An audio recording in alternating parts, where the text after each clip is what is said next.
In today's Clash of Clans video, we're going to be taking a look at the CWL Elite Week 1 War, Badgers Bootcamp versus RB Esports. Let's get straight into it.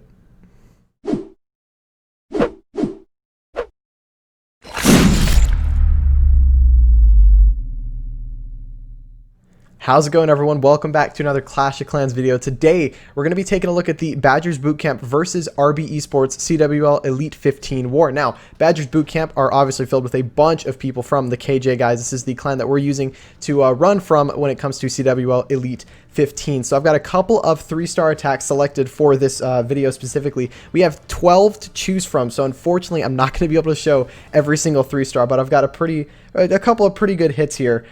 From some of the KJ guys. So let's start off with King Motti going up against number 7 here from RB Esports, a Russian clan. So a bit of an interesting style of hybrid here, starting by taking down a couple of buildings with these loons and those sneaky goblins, setting a nice funnel for the queen charge to eventually dive in here for this base. Now, what Motti's doing here is he's actually dropping a lightning spell and a quake over that Inferno tower, so that way later on, whenever he sends his RC in there, he can pop her Seeking Shield ability and it will take down all those defenses there. So starting this queen by about this 8 o'clock side or so, and here comes the world champion straight in towards that Inferno tower. You can kind of see what he's planning on here. Now, the moment he pops that ability, that Inferno tower is going to go down, which means that this world champion will get that value there. Now, those headhunters coming out of the clan castle are going to be a bit of a problem for this queen, but because of that early poison there, they're going to go down pretty quickly here without any issues.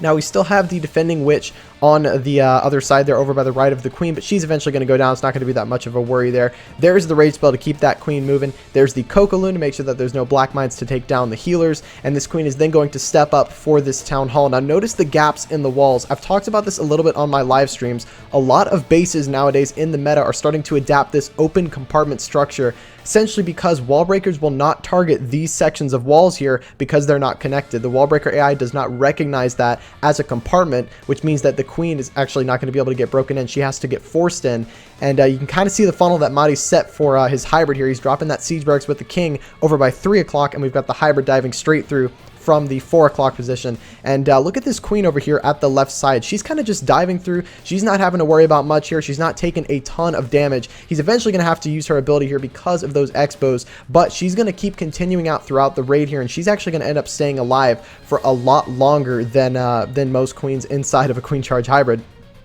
But now he's just got his hybrid pretty much diving through the rest of this base. Now, the one thing with this attack is that he didn't have that world champion as that backup for the hybrid to push through. So it got a little bit close here near the back end. But the queen is able to step up and grab that eagle and actually step up and tank the scatter shot for the hybrid, which is huge here. And that's going to secure Motti the 3-star against this base. Albeit a super awesome plan here. Rather than opting in on using the Yeti blimp on that single target Inferno, he argued, you know what, I can use that 2 spell space, use my royal champion, and save that blimp to bring a siege barracks rather to funnel my hybrid and keep them on the inside here. And there you go. The queen is still pretty much at full health. She's survived the entire raid here, and now she's basically just helping the miners and a couple of hogs, or all the hogs have died out now, but she's helping the miners just a little bit with that cleanup there. To get through this base. And again, we're seeing a lot of those open compartments on these bases. All of these 4 quadrants, or these 2 quadrants over here, both have those open compartment designs to prevent the wall breaking. So a lot of players finding ways to kind of get around that here, as shown by this attack. So a fantastic attack by Motti here. And let's jump over to a bit of a different one over here. We're going to look at a drag bat. I believe this is the drag bat. No, that's not the drag bat.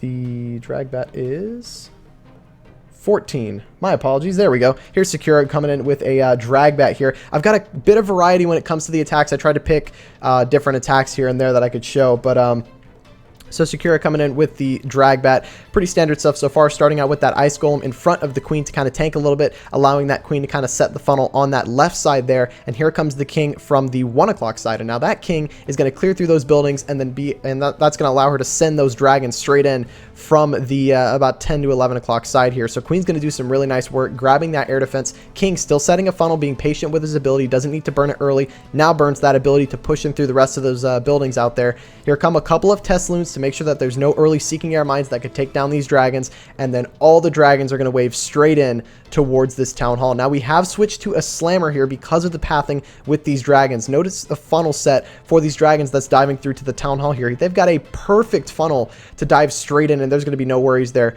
when it comes to getting them to the town hall. Now those headhunters on defense were a bit scary there, got that warden a little bit low, but it's not the end of the world. She's still going to push through rather and take down this town hall, as well as step forward and get rid of those scatter shots.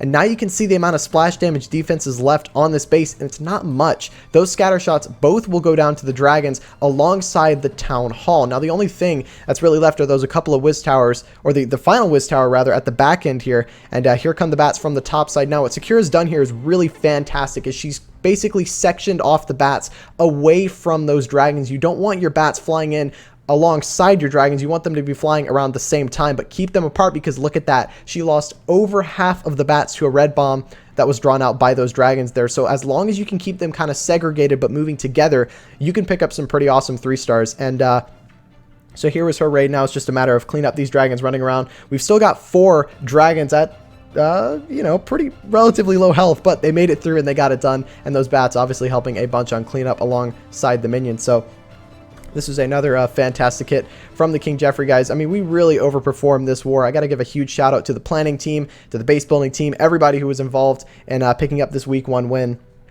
There was a lot of teamwork involved in this week, and I'm super proud of the guys at King Jeffrey. But that's going to wrap up another 3-star here. So now let's get into a Zap Hybrid hit here from Sippin. I think that's how you pronounce his name. I'm probably butchering it like crazy, but anyway, so Sippin's going to come in here with a bit of a Zap Hybrid, because notice the value that he can get here with those Zap spells. Obviously, bringing those 5 lightning spells and the 1 earthquake will allow him to take down a scatter shot and an inferno tower with those spells. Now, a lot of people tend to kind of ask me like, hey, is this really worth the value? I mean, you're spending 6 spell space for those 2 key defenses.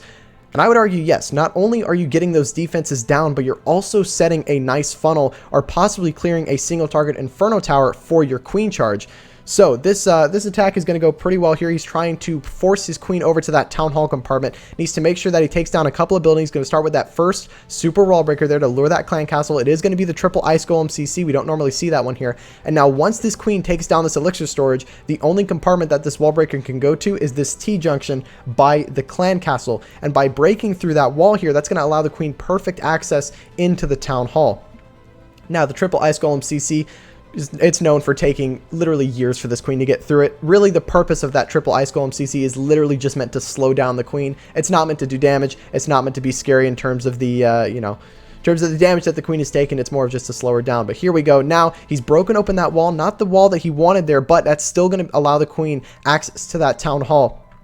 We're going to see the Queen ability get burned here, and we're going to actually see a couple of free spells come in to try and help this Queen get through this Town Hall and go through just a little bit faster here through the rest of this base. And here comes the Siege Barracks with the King over by the 3 o'clock side. They're going to take down a couple of buildings and force that hybrid directly in the core of the base. Now, the big key with this hybrid as well is that we've got some headhunters paired in with that hybrid. Notice the enemy King and the enemy Queen straight on the entry. That's a lot of damage and a lot of health going through for the miners. The miners are going to get distracted by those heroes, and they're not going to keep up with the hog riders, but by throwing in the 2 or 3 headhunters, you're able to get through them relatively quickly and then allow your hybrid to kind of push through the rest of the base here.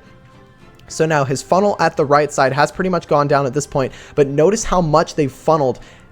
Really, realistically at this point, the rest of the buildings that are alive on the right side here aren't going to be that much of an issue, because the hybrid's basically getting to the back end of the base at this point. So if they start spreading out, it actually helps the attack just a little bit, because it allows you to step forward and grab that cleanup. So everything dying on the right side, not the most ideal thing in the world, but with that Royal Champion's ability, he's going to pop that now and have her force through the final rest of the defenses there and pick up another triple for the King Jeffrey guys.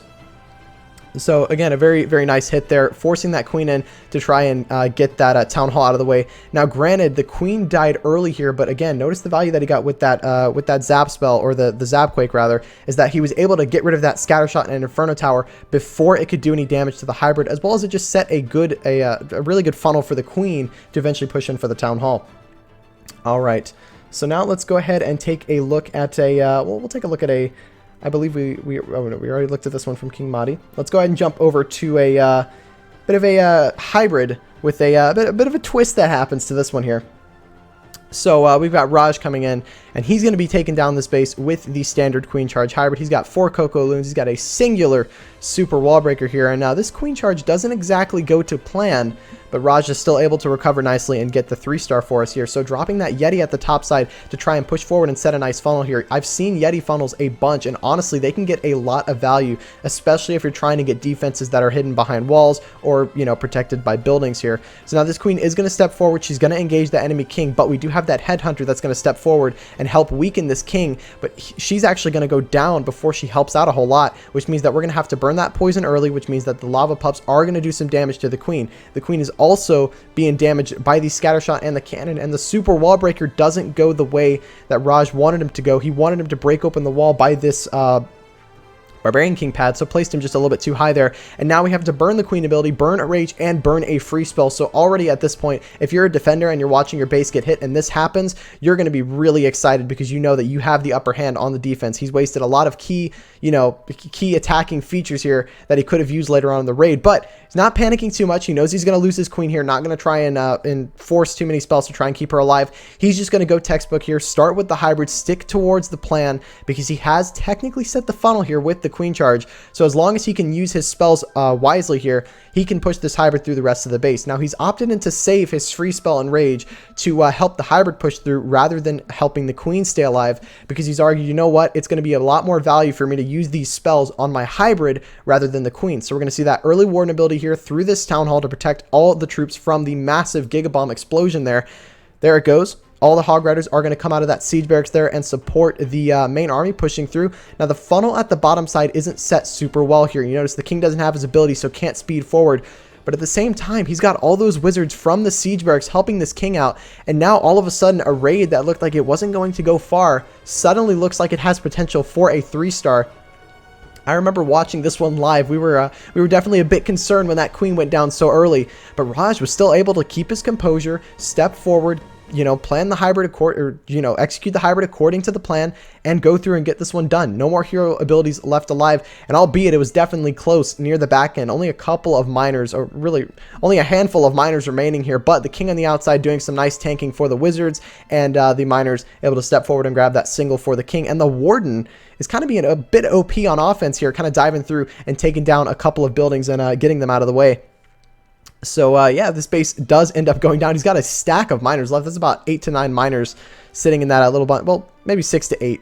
I don't know. I can't estimate. They're all bunched together. That's the thing with attacking with miners, is that you never know how many you have left because of how much is going on at once. But Raj able to come through and get this one done here for a 3-star. Now the final raid I want to show you guys today has got to be one from Lemon Thief. It is a classic Zap Lalo here.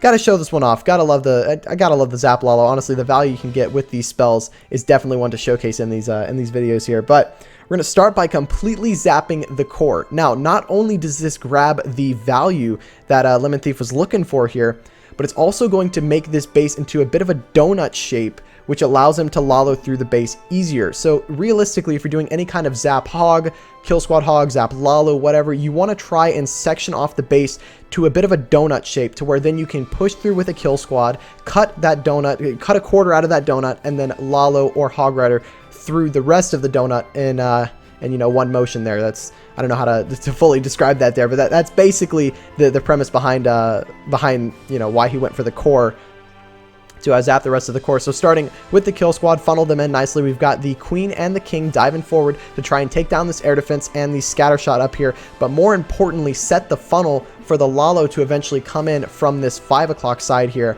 and dive through the rest of the base. And now you can kind of see the path that he's developed for the Lalo. They're going to all wrap around the base together and stay pretty tight here. So he's got that blimp with the sneaky goblins and the lava hound that's going to pop out there, take down the town hall, and then provide additional tanking for the Lalo diving through. Not only is he going to be able to get that town hall down early, he's also going to save the Warden ability for that back end scatter shot and to push through the core of the base. Lots of loons at that backside there, kind of taking their time to join forces with the main army that was pushing through this about this 8 o'clock side here. Now that enemy Queen did end up staying alive here, which was not a part of the plan, but luckily, because of the amount of hounds that Lemon Thief brought in this army composition, the pups are actually going to come over and take the Queen down on their own. And now we've got the rest of the troops diving through. A bit of an early freeze over the scatter shot and the air defense, but realistically at this point it doesn't matter. He's got the warden ability. He's going to pop it through that air defense and through that scatter shot there. Excellent planning and excellent execution here. For this Zap Lalo, we're going to see that World Champion ability basically get swagged at this point. I don't think he realistically needed it.